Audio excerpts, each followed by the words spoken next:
안녕하세요. 생생매거진 오늘 황진입니다. 민선 8기 출범 이후 대구시장과 경북도지사의 다른 생각과 엇박자 행보를 두고 이런저런 말들이 많습니다. 홍준표 대구시장은 대구 경북의 통합은 현실적으로 어렵다면서 특별지자체 설립 준비를 맡았던 광역행정기획단을 폐지하기로 했습니다. 그런데 어제 이철우 경북도지사는 대구 경북의 행정통합은 이루어져야 한다. 이제 공은 정부로 넘어갔고 시장 도지사가 다시 언급할 일은 아니다라고 못을 박았습니다. 대구 경북은 1981년 대구가 직할시로 승격되기 전까지는 한 뿌리였죠. 그래서 일찌감치 경제통합을 추진했고 2014년에 전국에서 처음으로 경제, 행정, 문화, 민간교류까지 설계하는 한뿌리 상생위원회라는 것도 만들 수가 있었습니다. 통합 신공항이나 취수원 문제 같은 민선 8기 주요 사업들도 대구 경북의 공동과제고 소통과 협력 없이는 추진하기가 어려운데요. 각각의 목소리부터 먼저 내기 전에 두 단체장이 만나서 팀플레이 전략을 찾아야 할 때가 아닌가 싶습니다. 오늘 키워드 뉴스에서 엇갈리는 통합 신공항 특별법 추진 문제 좀 짚어보겠습니다. KBS 대구 1라디오 생생매거진 오늘 7월 8일 금요일 순서 시작합니다.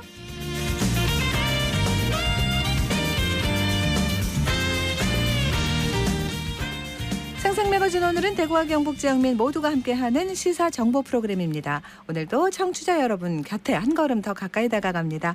안동, 포항, 울릉 연결해서 날씨와 소식부터 전해드립니다. 안동입니다. 오늘 경북 북부 지역 늦은 오후에 가끔 비가 내리는 곳이 있겠습니다. 비의 양은 5mm 내외로 적겠습니다. 한편 비가 내리면서 일시적으로 기온이 떨어지는 곳이 있겠는데요. 하지만 비가 그치면서 기온이 다시 오르고 높은 습도로 인해 체감온도가 높아서 무더위는 지속되겠습니다. 건강관리에 유의하시기 바랍니다. 우리 지역 한낮 기온은 안동, 예천, 영양 33도, 영주 31도 예상되고요. 주말에도 계속해서 찜통더위 이어질 걸로 보입니다. 경북 북부 보훈지청이 7월 이달에 우리 지역 현충시설로 이일영 공군중위상을 선정했습니다. 호국인물 이일영 공군중위상은 지난 2001년 10월 안동시 도산면 퇴계로에 건립됐는데요. 국가보훈처는 2003년 2월에 이를 현충시설로 지정했습니다. 1928년 안동에서 태어난 이일영 공군중위는 6.25 전쟁 당시 대구 영천지구에서 적군 수백 명을 경멸하는 데 큰 공을 세웠고요. 특히 원산지구 상공에서 적의 진지를 공격하던 중 대공포 공격을 받아 기체가 심각한 손상을 입자 적진으로 돌진해 24살의 나이로 전사했습니다. 한편 안동에서는 이중희 기념사업회가 그의 애국심과 희생정신을 기리고자 매년 추념 행사를 열고 있습니다. 안동에서 전해드렸습니다. 이어서 포항입니다. 조금 전까지 경북 동해안에는 비가 많이 쏟아졌습니다. 오늘 밤까지 돌풍과 천둥 번개를 동반해서 많은 양의 비가 요란하게 내리겠는데요.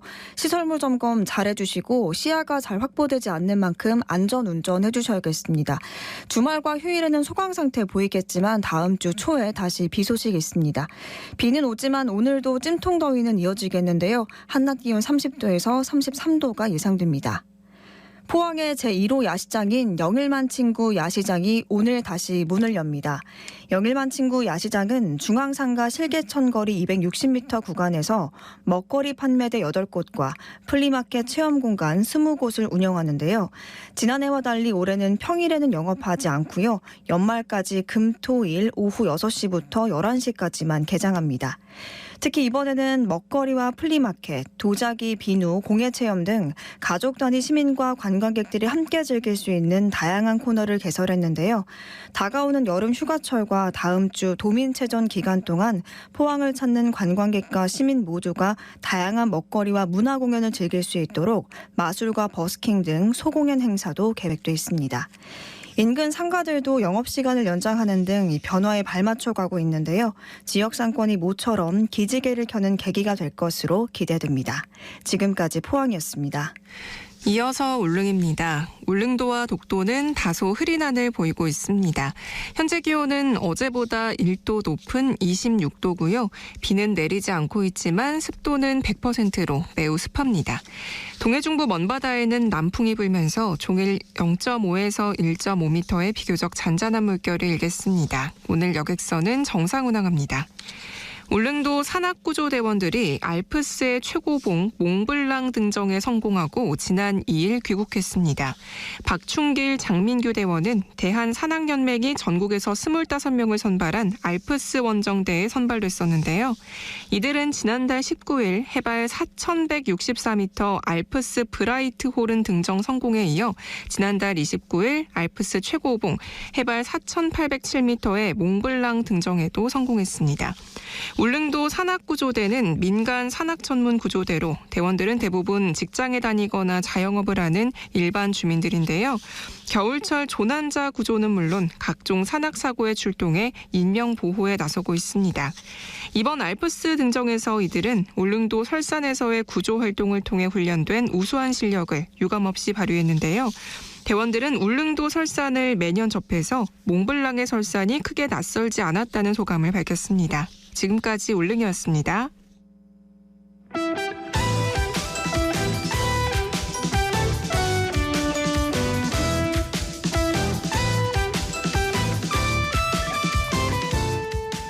네, 오늘을 보는 키워드 뉴스 금요일에는 영남일보 정우택 기자 함께합니다. 어서 오세요. 안녕하세요. 네, 첫 번째 키워드 뭔가요? 네, 신공항 특별법입니다. 네, 오늘 시작하면서 얘기를 좀 했습니다. 대구 경북 신공항 설립을 위해서 꼭 필요한 게 이게 신공항 특별법인데 내용이 구체적으로 나왔어요? 네, 홍준표 시장이 이끄는 민선 8기 대구시의 역점 사업이죠. 대구 경북 통합신공항 특별법의 윤곽이 드러났습니다. 네. 총 사업비가 26조 4천억 원 규모로 커졌습니다. 기존 안이 12조 2천억 원이었던 오. 것과 비교하면 배 이상 증가한 그러네요. 규모입니다. 네. 자, 예산만 봐도 크게 확대됐구나 싶은데 어떤 내용들이 있습니까? 네, 공항 조성에 그치지 않고 에어시티를 조성하는 패키지 형태의 사업으로 확대됐습니다. 특별법에는 군공항, 민간공항 조성은 물론 공항 도시, 공항 산업단지, 접근 교통망을 망라하는 내용이 포함됐습니다. 공항 활주로도 당초 3.2km에서 3.8km로 늘었습니다. 네. 대구시는 법이 통과되면 기부대 양여 방식으로 공항 이전을 최우선으로 추진하고 부족한 예산을 국비로 충당하겠다는 입장입니다. 공항 건설 외 인프라 구축에 대한 예비 타당성 조사 면제도 함께 추진합니다. 그러면은 기존에 있던 대구 국제공항 그 후적지 개발 이 얘기도 좀 들어가 있습니까? 네, 후적지 이야기도 있는데요. 예. 국제 규모의 관광 상업시설을 설치하고 첨단 산업단지 등으로 조성한다고 명시됐습니다. 공항 권역을 관광특구 혹은 경제자유구역을 비롯한 특별구역으로 지정할 수 있게 됐습니다. 네. 대구시가 이렇게 특별법 제정에 집중을 하는데 그런 반면에 경상북도하고 의견이 좀 다른 게 나와가지고 이게 불협화음이냐 어떻게 되는 거냐 이런 또 걱정하는 목소리도 많거든요. 네, 어제 이철우 경북도지사가 아시아 포럼 20일 정책 토론회에 참석해 통합신공항 건설 방향에 대해 빨리 건설하는 게 가장 중요하다고 강조했습니다. 네. 법을 만드는 것은 부수적인 이야기라며 일단 현행법대로 설계에 들어가야 한다고 말한 건데요. 예. 특별법 제정과 공항 사업을 투트랙으로 진행하자는 취지의 발언을 했습니다. 대구시하고 경북의 의견 조율이 잘 안 되면 이게 진행하는데 어려움이 있을 거 아니에요. 네, 맞습니다. 네. 대구시는 기자간담회를 열어 현재 상황에 대해 설명했습니다. 시는 특별법 명문화가 필요하다는 입장을 재차 피력했는데요. 네. 홍준표 시장은 자신의 SNS 계정 게시물을 통해 신공항 특별법이 통과되면 각종 행정 절차나 예비 타당성 조사가 면제되기 때문에 신공항 건설은 예정보다 훨씬 단축된다면서 건설 지연 주장은 법안 내용을 잘 모르고 하는 잘못된 생각이라 주장했습니다. 경상북도가 법을 잘 모른다 이렇게 들리기는 하는데 자, 왜 이렇게 얘기했는지 모르겠습니다. 어쨌든 소통부터 먼저 좀 해야 되지 않을까 싶습니다. 두 번째 키워드는요. 네, 손해배상입니다. 법정 다툼 얘기인가요? 네, 맞습니다. 대구시가 신천지 예수교회와 이만희 총회장을 상대로 제기한 1천억 원 규모의 손해배상 청구 소송 심리가 어제 열렸습니다. 네, 이게 이제 막 폭발적으로 엄청나게 증가한 잊지 못할 저 충격적인 그 일이잖아요. 이게 소송한 것도 오래되지 않았습니까? 네, 맞습니다. 네. 2020년 2월 신천지 교회 관련 집단 감염 영향으로 대구시 전체가 큰 충격을 받았는데요. 네. 같은 해 6월 대구시는 소송 추진단을 꾸리고 1천억 원 규모의 민사소송을 제기했습니다.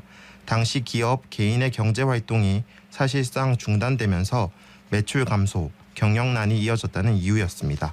2020년 2월 벌써 2년하고도 훨씬 2년 반 정도가 지났습니다. 재판은 이제 어떻게 진행되고 있어요? 네, 대구시와 신천지 양측은 팽팽하게 맞섰습니다. 대구시 변호인단은 대구교회에 대해 폐쇄 명령을 내린 날 신천지 내부 공지를 증거로 제출했습니다. 환자가 발생할 것을 알면서도 이 사실을 숨기고 교회 환경 정리를 한다며 한동안 교회에 오지 말고 외부 전도를 하라는 내용이 담겼는데요. 이에 대해 신천지 측은 감염병 예방의 책무 주체인 대구시가 의무를 다하지 않았다는 입장입니다. 대구 지역 첫 확진자로 알려진 31번 확진자가 최초 감염자가 아니며 당시 2020년 대구 경북 관광의 해를 맞아 중국인을 대거 유입한 것이 코로나 전파의 직접적 원인이라 주장했습니다. 자, 최종 판결까지 시간이 얼마나 더 걸릴까요? 네, 신천지 측은 재판을 종결할 것을 요구했으나 재판부는 제한이 적절하지 않다고 판단해 변론 기일을 오는 10월 13일로 정했습니다. 네. 이와 별개로 형사소송도 진행되고 있는데요. 앞서 신천지 대구교회 관계자들은 방역당국과 대구시의 역학조사 직무 집행을 방해한 혐의로 기소됐습니다. 네. 1, 2심 재판에서는 무죄 선고를 받았지만 검찰은 이에 불복해 대법원에 상고한 상태입니다. 1,000억 원대 규모의 소송, 형사소송 결론 잘 지켜보겠습니다. 세 번째 키워드는요. 네, 반도체 인재 양성입니다. 예, 이게 정부가 지금 이 첨단 분야 육성을 강력하게 추진하고 있어요. 네, 윤석열 대통령 주재로 열린 국가재정전략회의에서 반도체와 4차 산업혁명 관련 분야 첨단학과 신증설을 목적으로 대학교 정원 기준 완화를 결정했습니다. 네. 또 학과 전공 간 칸막이를 없애는 등 학사 구조 유연화를 함께 추진합니다. 이게 그러니까 비수도권, 수도권 좀 나누는 거 아니냐 그런 얘기도 나오고 비수도권 반발도 적지 않은 것 같거든요. 네, 말씀하신 것처럼 대학 정원 규제가 완화될 경우 수도권 대학 중심의 증원이 이뤄질 가능성이 큽니다. 그렇죠. 학령 인구 감소로 정원을 채우지 못하고 있는 지역 대학에 직접적 타격을 입힐 수 있다는 점이 문제인데요. 네. 비수도권 지역대학 총장 협의회는 우려를 표했습니다. 수도권 대학 정원 증원은 국정과제인 지방대학 시대와 어긋난다는 입장입니다. 그래서 비수도권 대학들이 내놓은 요구안이 있습니까? 네, 매년 부족이 예상되는 반도체 관리 인력은 530여 명으로 보고 있는데요.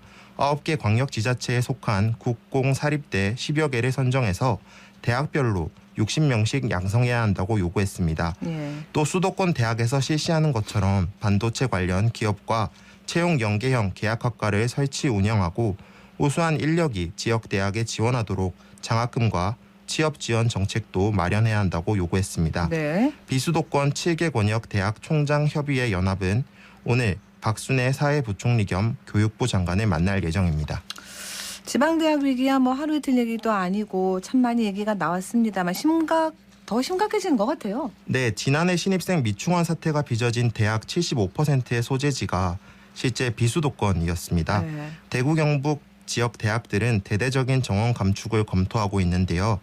지역 균형 발전의 핵심인 지방 대학 경쟁력 강화를 위한 정부의 대책이 필요해 보입니다. 네. 다음 키워드로 가죠. 네, 하양주입니다. 하양주.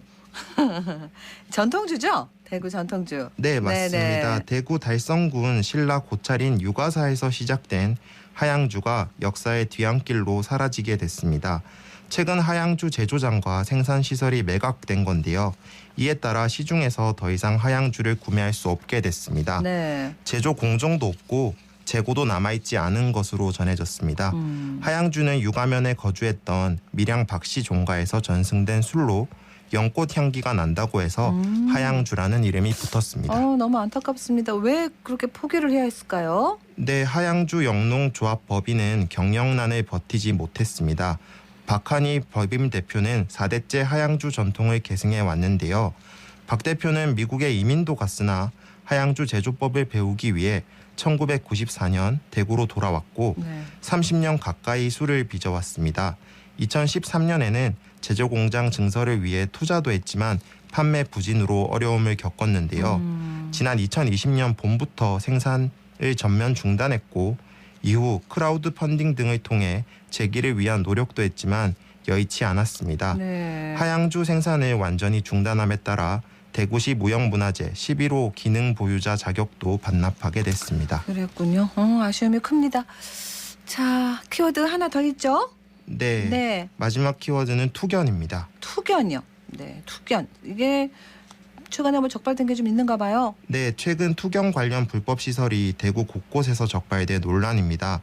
대구 강북경찰서는 북구 동변동 투견 사육장으로 의심되는 시설이 있다는 신고를 접수하고 수사에 착수했습니다. 네. 지난달에는 수성구에서도 투견 훈련장으로 의심되는 시설 2곳이 적발된 바 있습니다. 합법 아니죠? 네, 네. 투견 시설 운영은 사실상 동물 학대로 볼 수 그럼요. 있습니다. 동물보호법상 도박, 광고, 오락, 유흥 등 목적으로 동물에 상해를 입히는 행위를 동물 학대로 규정하고 있기 때문입니다. 예. 동물보호단체는 관할 구청에서 긴급 구호 조치를 나서지 않았다는 점을 지적했는데요. 구청 측은 긴박한 상황이 아니라 판단했고 수사기관에서 조사를 진행하고 있어 학대로 단정하기 힘들었다 해명했습니다. 네.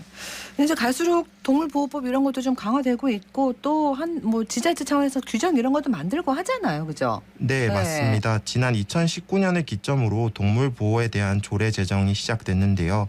현재 대구 8개 구군 모두 자체적인 규정을 마련한 상태입니다. 네. 하지만 동물에 대한 학대 행위를 방지하고 동물 생명 보호와 복지 증진에 이바지한다는 취지가 무색하게 실적은 미미한데요.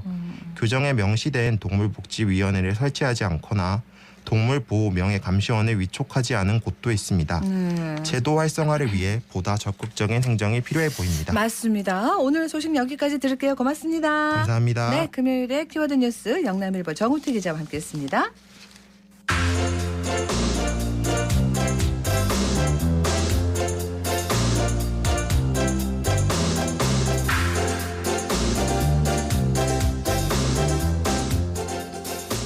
자, 대구의 여름하면 딱 이 얘기가 나왔었는데 코로나19 때문에 몇 년 못했죠. 대구 치맥 페스티벌 올해 연휴인데 어우 뜨겁습니다. 김현지 리포터 어땠어요? 잘 갔다 왔죠? 네. 전 지난 수요일 개막날에 치맥 페스티벌이 열리는 두류공원 야구장에 다녀왔습니다. 네. 이날 덥고 또 비가 많이 와서 습했는데도 행사장은 인산인해를 이뤘는데요. 네. 코로나19가 장기화하면서 그동안 지역 축제를 즐기지 못했던 시민들이 마음껏 치맥과 공연을 즐겼습니다. 그 뜨거운 열기 속으로 들어가 보시죠. 여러분 감사합니다. 박명수였습니다. 다시 한번 박명수님에게 박수 부탁드립니다. 축제 매일 저녁 9시 9분이 되면 두류공원 전 행사장에서 진행되는 치맥 구구 컴비타임 시간입니다. 목소리 너무 잘 준비됐나?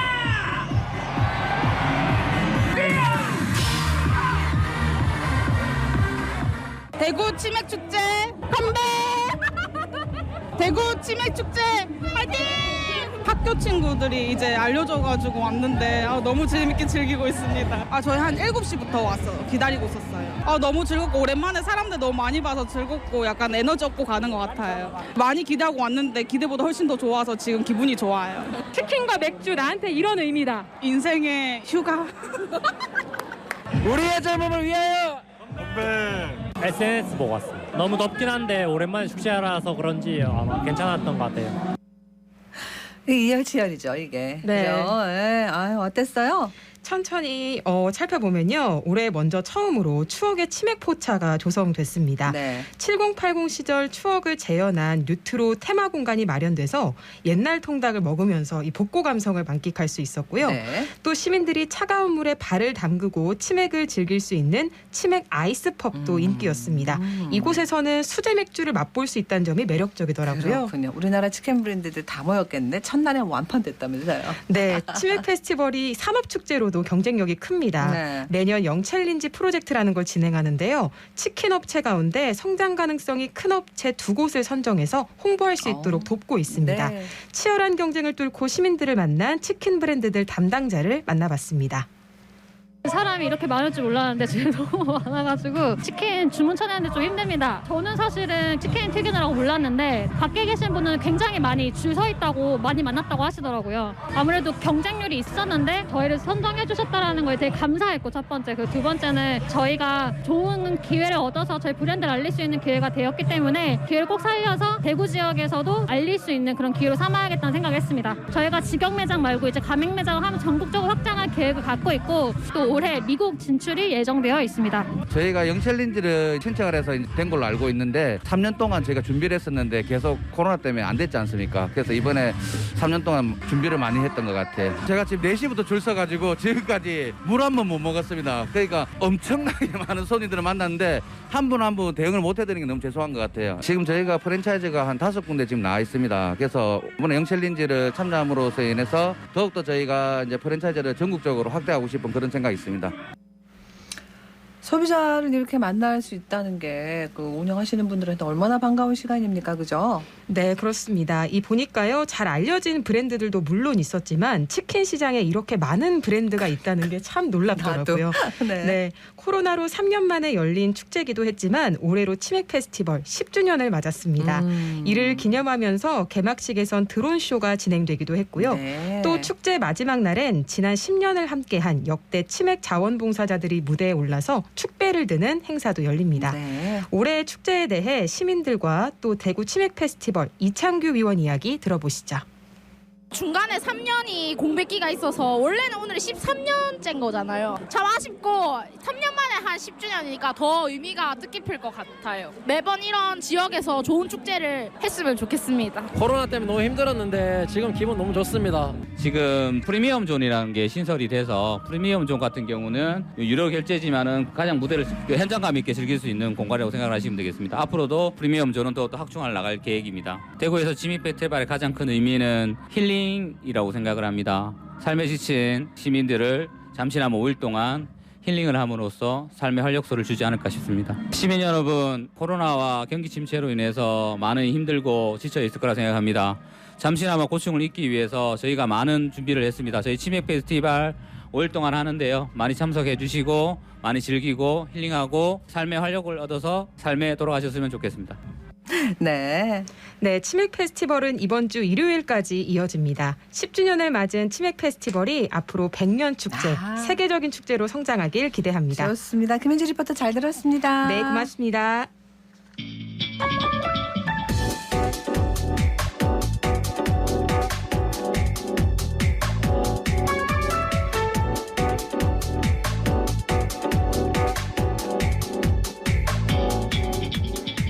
묻고 듣고 생각과 마음을 나누는 방송. 지금 여러분께서는 대구 경북을 보고 듣는 생생 매거진 오늘을 함께하고 계십니다.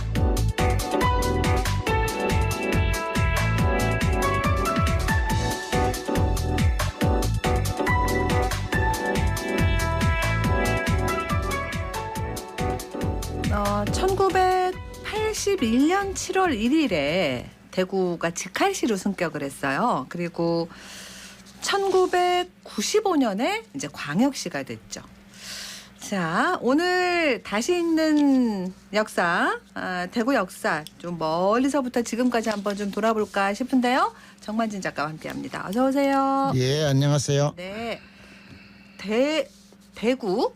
대구라는 이름이 언제부터 생긴 걸까요? 대구는 신라 경덕왕 때부터 그런 이름이 생겼고요. 그 전에는 이제 다 아시다시피 이제 달구벌. 예, 그렇게 불렀죠. 아, 그렇게 해서 달구벌에서 대구로 오기 그렇게 오래됐군요. 예. 오, 네. 그 이전에 달구벌로 불렸다고 말씀하셨는데 또 그 더 이렇게 거슬러 올라가 볼까요, 선생님? 더 거슬러 올라가면 뭐라고 불렀는지를 모릅니다. 아, 그래요? 예, 기록에 달구벌만 나오기 때문에. 네. 자, 그러면은 고려시대 이후로 갈까요? 고려시대하고 이제 조선시대 때는 네. 이미 이제 대구라고 불렀죠. 신라 경도왕 때 생겼기 때문에. 네. 근데 지금처럼 이제 광역시, 직할시, 뭐 시 이런 명칭이 없던 때고. 네. 그래서 처음에는 이제 고려하고 조선 초 때만 해도 현이었어요. 대구현. 네네. 대구현이었는데 다시 이제 시간이 약간 지나서 대구 군이 됩니다. 세종대죠. 세종대. 네. 보통 생각하는 지금 군하고 마찬가지예요. 아, 네네. 군이 되고 다시 50년쯤 지나가지고 세조 때에 대구 도호부가 됩니다. 들어봤습니다. 도호부. 예. 지금 말로 하면 이제 도시. 지금 도자다. 시가 됐다 이래 해석하시면 되겠어요.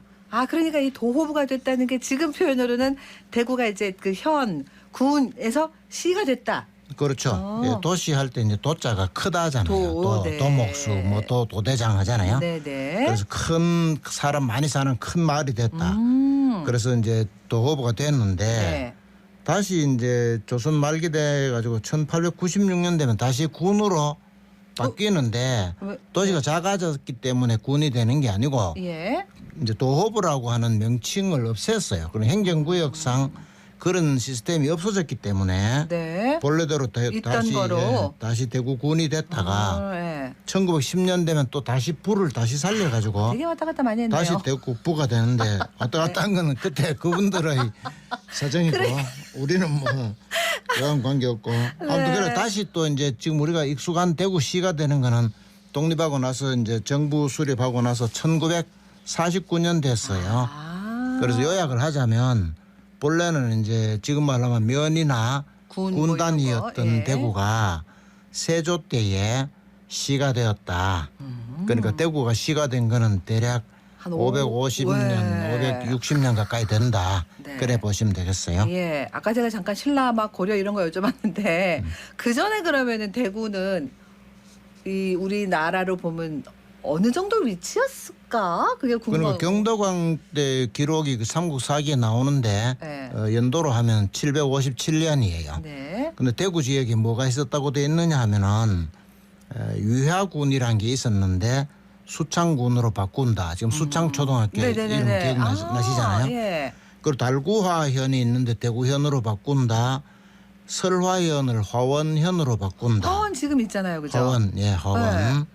그다음 다사지현을 합인현으로 바꾼다. 다사도 지금 있잖아요. 있고 이름이. 합인도 있지 않습니까? 예, 합인면. 그런 식으로 군이 하나 있고 현이 4개 있었다라고 삼국사기에 기록이 돼 있죠. 그렇군요. 이미 신라 때 지금 대구 지역이 하나의 군 4개의 면으로 조직이 돼 있었다. 그리고 상당히 컸다는 걸 알 수 있죠. 네.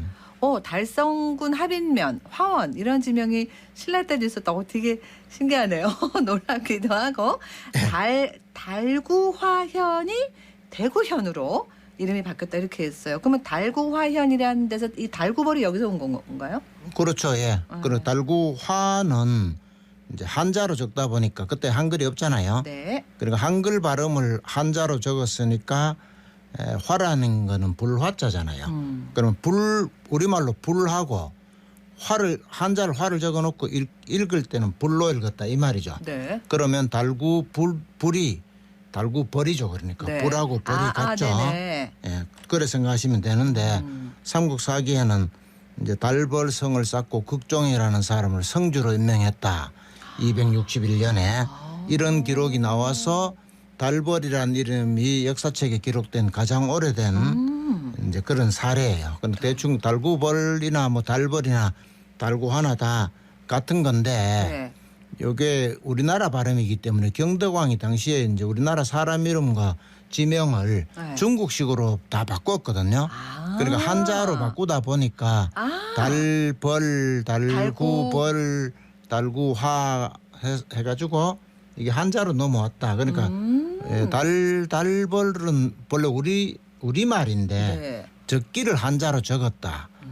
그렇게 생각하시면 되겠어요. 그 대구로 한자로 그렇게 바꿨다는 얘기죠. 그렇죠. 예. 대구라는 곳이 오늘 저 석기 시대까지 오늘 이제 얘기하다 보니까 올라가겠는데요. 대구에 그럼 언제부터 여기 사람이 살았을까? 어떻게 살았을까? 또 대구는 이제 2만 년 전부터 사람이 살았어요. 2만 년 하면 까마득하죠. 왜냐하면은 아프리카에 살던 이제 고인류가 베링 해협을 지나가지고 알래스카를 거쳐서 북아메리카로 들어갈 때 그것도 2만 년이거든요. 그리고 우리나라도 상당히 옛날부터 사람이 살았는데 이제 대구 또한 2만 년 전부터 살았다. 이건 이제 증거가 있어야 돼. 그냥 추측하면 안 되고. 그렇죠. 그리고 그 증거는 지금 달서구 월성동에서 아파트 재개발한다고 이제 땅을 사적지를 조사를 했을 때 네. 보석기 유물이 나왔어요. 그래서 확실한 증거가 있고요. 그 전까지는 이제 유물이 없었기 때문에 신석기 때부터 살았다 이렇게 해서 했었는데 네네. 그 증거물은 서변동 등에서 빗살무늬 토기가 나와서 증거가 확실히 됐죠. 그 빗살무늬 토기가 나오기 전까지는 또 청동기 때부터 살았다고 생각했는데 그거는 이제 여러분들이 많이 보셔서 아시다시피 고인돌이 대표 네네. 유적이잖아요. 네. 고인돌은 대구에 왕년에는 3,000기 이상 있어서 세계에서 가장 많이 있었기 때문에 대구에 청동기 유적인 고인돌이 많다는 거는 네네. 결국 사람이 많이 살았고 사람이 많기 때문에 그 사람들의 물적 인적 재원을 활용해서 세력가가 큰 무덤을 조성했다. 그래 볼 수 있으니까 대구는 옛날부터 지금까지 사람이 많이 사는 살기 좋은 곳이구나 이런 생각을 할 수 있죠. 그러니까 점점 더 시간이 흐르면서 현재에서 시간이 흐르면서 계속 그 더 오래전 유물이 나오니까 처음엔 청동기부터였다고 그랬다가 그다음에 신석기 결국은 구석기 시대부터 대구에 사람이 살았다. 그렇죠. 이거 좀 알게 된 거잖아요. 그렇죠? 네. 그러니까 이전부터 대구는 이미 사람이 많이 살았다. 그렇죠. 농사를 지어서 사람이 사는 옛날 농경사회니까 금호강과 신천에 있어서 물이 풍부하잖아요. 네. 그리고 영천서부터 흘러내려온 금호강이 큰 돌들은 위에 놔두고 고운 흙만 대구 분지로 계속 밀어보내서 대구에 옥토가 형성이 됐죠. 그래서 사람이 많이 살게 되고 사람이 많아지니까 세력가가 나타나고 세력가가 있으니까 무덤을 크게 만들고 싶어서 고인돌을 만들게 되고 다시 말씀드리면 결국 대구는 옛날부터 지금까지 사람이 많이 살고 살기 좋은 곳이었다. 분지잖아요. 분지가 그럼 그 고운 모래들이 이렇게 와서 막 쌓여서 그렇게 됐다는 얘기인가요? 그렇죠. 지리적인 위치도 좋고 사실은 이렇게 보면 이렇게 뭐 이렇게 입방정하면 안 되지만 그래도 큰 어떤 뭐 그런 것도 없고 그죠. 그 살기 좋은 도시라는 게 이해가 되네요. 그렇죠. 그래서 이제 신라 때 삼국 통일하고 나면 신문왕이 대구로 서울을 옮겨야 되겠다. 경주에서 대구로 옮겨야 되겠다.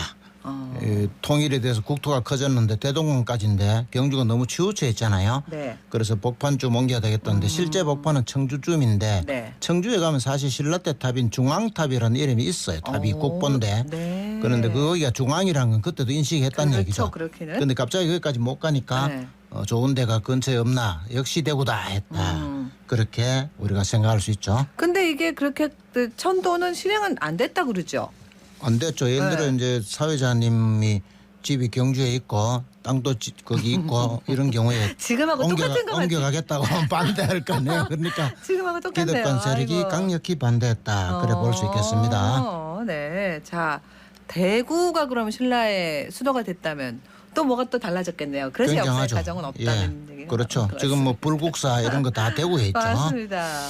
대구는 그 뒤에 이제 1601년에 경상감령이 설치되면서 비약적으로 더욱 발전하게 되는데 그때부터 이제 나라가 망하는 1910년까지 300년 이상을 대구가 경상도 전체의 중심 도시로 부각이 되죠. 그래서 한양, 평양, 대구가 3대 도시가 되고 서문시장도 전국 3대 시장이 되는 거죠. 1910년대 대표 독립운동 단체인 광복회도 대구가 3대 도시이기 때문에 지금 우리가 말하는 달성공원에서 결성이 되는 거죠. 대구가 경상도 그때 뭐 남북도 이런 거 아닌가 경상도의 딱 중심이었네요. 그렇습니다. 지금 생각하면은 대구가 이제 경상북도에서 중심인 것 같지만 이 조선시대 말기까지는 경상북도, 경상남도, 울산광역시, 부산광역시, 대구광역시 몽땅 뭉친 게 경상도인데 그걸 전체를 통치하는 행정 책임자가 대구에서 근무를 했다 이 얘기거든요. 지금 그러니까 부산이 큰 도시잖아요. 대구보다. 지금은 부산이 크지만 옛날에는 대구가 클 때 부산은 거의 면 수준이었어요. 뭐 예를 들면 고등법원이 있는데 고등법원이 대구는 1908년에 설립이 되는데 부산은 1987년. 그로부터 거의 80년 차이가 납니다.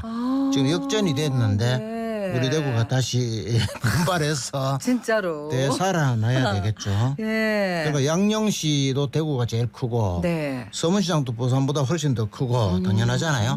1919년에 김이 독립 만세운동 할 때에도 대구에서 가장 먼저 해서 대구에서 만세 시위를 한 다음 사람들이 부산 등지로 흩어져 가지고 다른 데도 하자 그렇게 했으니까 대구가 역시 경상도 전역을 대표하는 압도적인 도시였다는 사실을 우리가 잘 알 수 있죠. 예. 그 7월 7일 어제가 되게 뭔가 의미가 있는 날이었네요. 그러고 보니까. 그렇습니다. 7월 7일이 52년 전에 그러니까 1970년에 경부고속도로가 개통을 했어요. 네.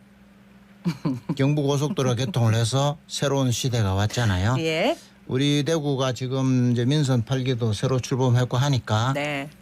9호가 또 홈페이지 보니까 자유와 활력이 넘치는 전에는 컬러풀이었는데 네네. 지금 파워풀로 바뀌었더라고요. 네. 그래서 우리 대구의 앞날에 파워풀한 고속도로가 개통되는 듯한 이런 네. 좋은 시대가 다시 오기를 바랍니다. 알겠습니다. 오늘 말씀 잘 들었습니다. 고맙습니다. 네, 고맙습니다. 정만진 작가와 함께했습니다.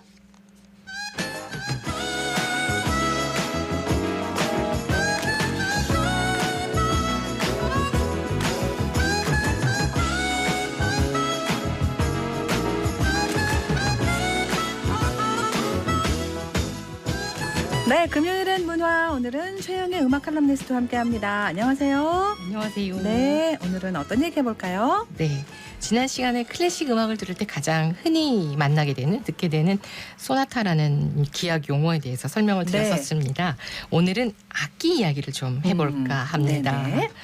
관현악곡, 교향악을 연주하는 매체 오케스트라에는 바이올린, 비올라, 첼로, 플루트, 클라리넷, 트럼펫, 팀파니, 하프 정말 다양한 악기들이 한꺼번에 모여 있습니다. 네. 크게 이 악기들을 활을 이용해서 소리를 내는 현악기족, 그리고 관을 불어서 소리를 내는 관악기족, 그리고 두드려서 소리를 내는 타악기족으로 나누고 있습니다. 네. 여기서 관악기족은 또다시 악기 몸통이 나무로 만들어진 목관악기족과 금속, 특히 브라스, 황동으로 만들어진 금관악기족으로 나누곤 합니다. 그렇습니다. 요즘은 뭐 그래도 클래식 음악이 참 이 시민들 곁으로 많이 왔다 싶은 게 네. 5월 무슨 가정의 달, 네. 가족과 함께 듣는 뭐 음악이라든가 네. 어떤 그 특정한 어떤 뭔가를 정해가지고 그렇게 이렇게 다가갈 수 있도록 만들어 놓은 게 많더라고요. 네, 그렇죠? 맞습니다. 네네. 네. 그래서 뭐 이렇게 각각의 어떤 악기를 우리가 좀 이렇게 구분하기 쉽게 설명도 해주시고 그렇죠. 그런 것도 많죠. 특히 생상의 동물의 사육지, 네. 벤자민 브리튼의 청소년을 위한 관현악 입문, 그리고 아주 그 저학년 연령들, 아주 어린 아이들이 좋아하는 프로코피에프의 픽터와 늑대 같은 네네. 레파토리들은 각각의 악기가 가진 독특한 음색을 구분해서 들을 수 있고 아주 재미있게 감상할 수 있어서 클래식 입문작, 그리고 청소년들이 좋아하는 레파토리가 될 수 있습니다. 그러니까 이제 그 작곡가들도 아마 이런 작품을 쓸 때는 그 겨냥하는 층도 아주 정확하고 그렇게 생각해가지고 딱 쓰겠죠. 이런 작품들을 네. 쓸 때는 그죠, 입문자들을 위해서 이렇게. 그렇죠. 네. 이 곡이 만들어진 이런 일화에는 그런 이야기가 있는데요. 네. 특히 벤자민 브리튼의 청소년을 위한 관현악 입문은 주제 자체가 15, 16세기 아주 오래된 영국의 작곡가의 주제를 따서 악기들을 각각 설명시키는 그런 부분에서 네. 아마 100여 년 전에도 이 클래식 음악에 대한 입문을 어떻게 하면 좀 더 쉽게 할까 그런 하는 얘기가 있었을 거예요, 문제는 그죠? 늘 네. 있었지 않나 싶습니다. 맞습니다. 네, 우리가 흔히 이야기하는 필하모닉이라는 용어는 사실 하모니를 사랑하는 그렇죠. 그래서 하모니를 사랑하는이라는 뜻을 가지고 있다고 합니다. 네, 다양한 악기들이 모여서 아름답고 감동적인 화음을 이루어서 만들어내는 새로운 악기라고 하기엔 굉장히 크지만 그렇습니다. 이 오케스트라의 음색을 만들어낸 이 작곡가들만큼은 아마 우리 감상이 더 재밌어질 수 있지 않을까 그래요. 싶습니다. 네.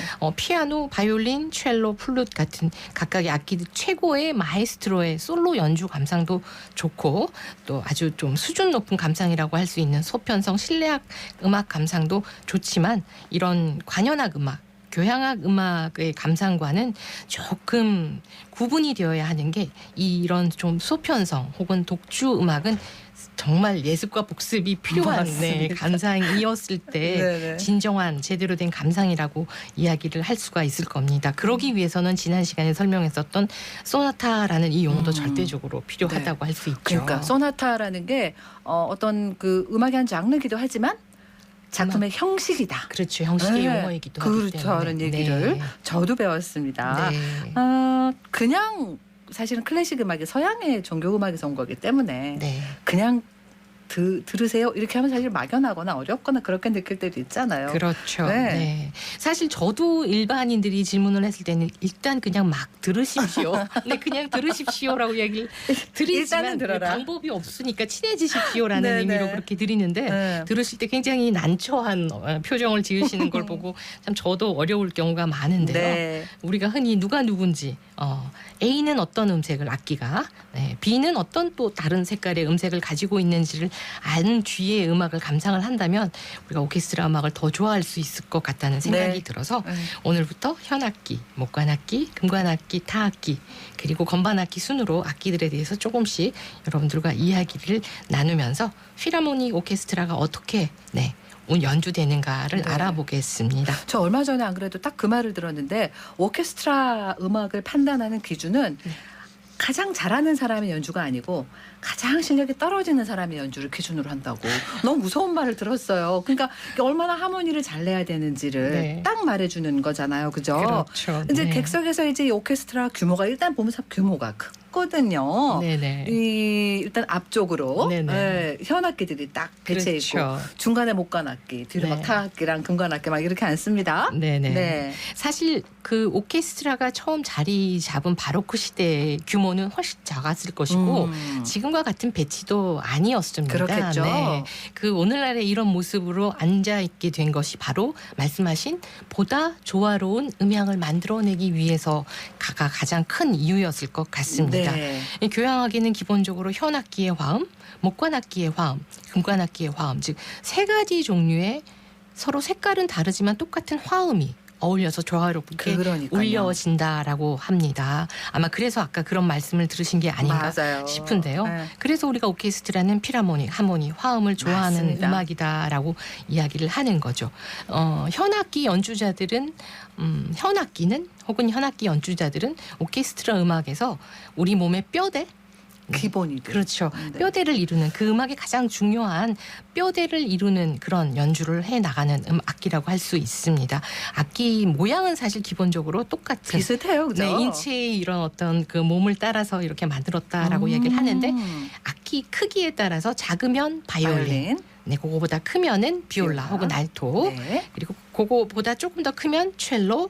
그리고 가장 큰 악기 그리고 재즈에서도 이렇게 세워놓고 손가락으로 뜯는 콘트라베이스, 베이스, 더블 베이스 네. 이렇게 네 가지 종류의 악기들이 있습니다. 각각의 악기는 고음력, 그 다음 중음력, 저음력 그리고 더 낮은 음력 악기의 그 말 그대로 우리가 소프라노, 테너, 엘토, 베이스 성악가들로 하는 보면, 그렇죠. 네네. 그 음력으로 생각을 하시면 가장 쉬울 것 같습니다. 그러니까 이제 악기가 작을수록 바이올린이 어떻게 보면 가장 고음력을 담당한다고. 그렇죠. 소프라노라고 더블 베이스는 가장 무거운 분위기를 이렇게 얘기하시는 거죠? 네.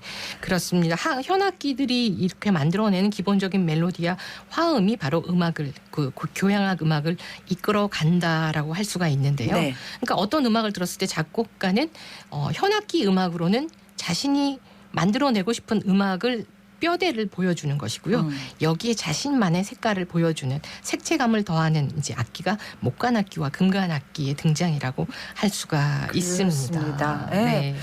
오케스트라 음악은 참 여러 가지로 비교, 비유 네. 이렇게 됩니다. 그림으로도 비유가 되고요. 네. 이렇게 수채화나 유화 네. 그릴 때 그 팔레트에 막 온갖 색깔 그렇죠. 물감 짜가지고 그거 가지고 이렇게 하나의 그림을 그리잖아요. 그렇죠. 그럼 그렇게 나오는 그림이 이제 오케스트라 연주다. 그렇습니다. 이렇게 보면 사실, 되죠. 네, 음악 평론가들도, 이론학자들도 그래서 관현악 음악을 이야기할 때 항상 팔레트라는 용어로 빌려서 쓰는데요. 그래서 그런지 아주 재미있게.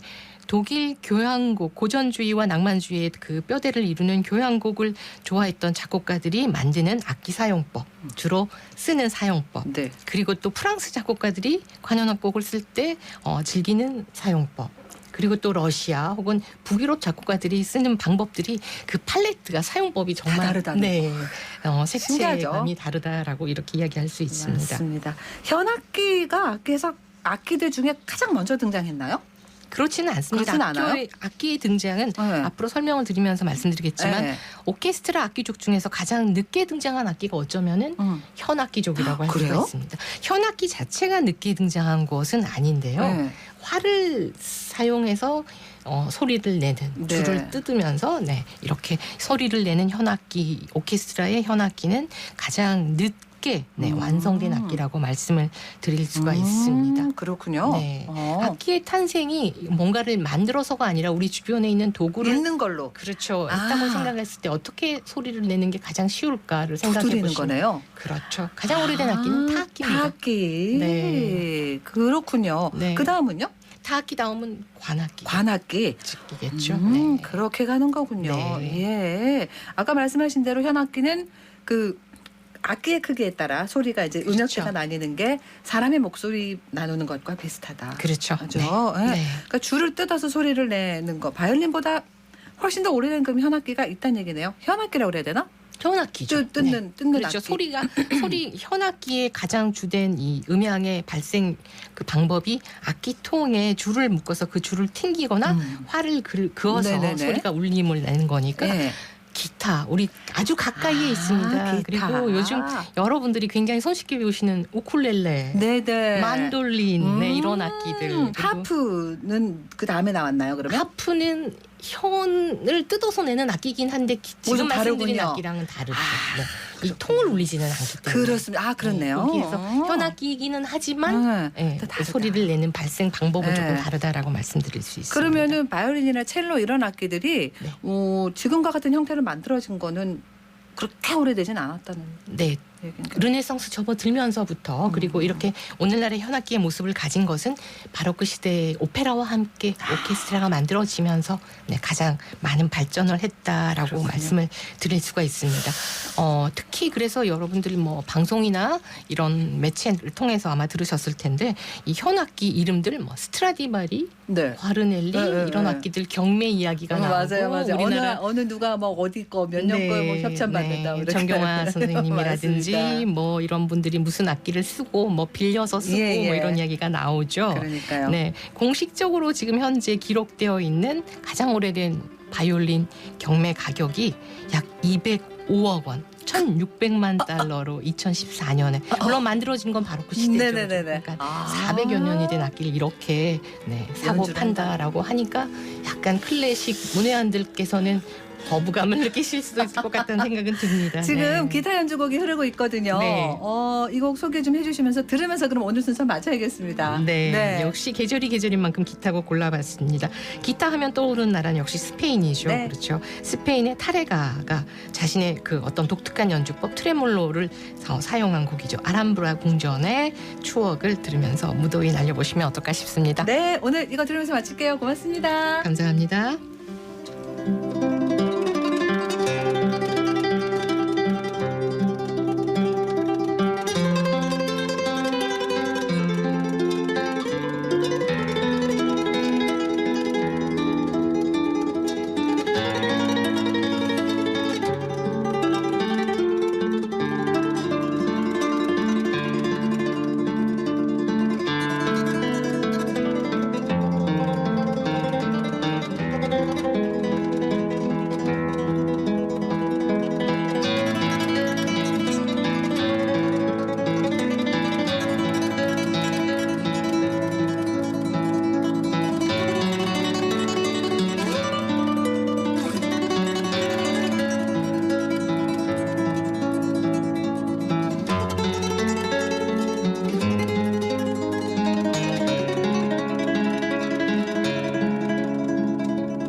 네, 교통정보로 갈게요. 안세진 리포터. 네, 먼저 시내도로입니다. 호국로 54단에서 99터널 방향 중간 지점에서 99터널까지 1차로에 중앙화단 작업 중입니다.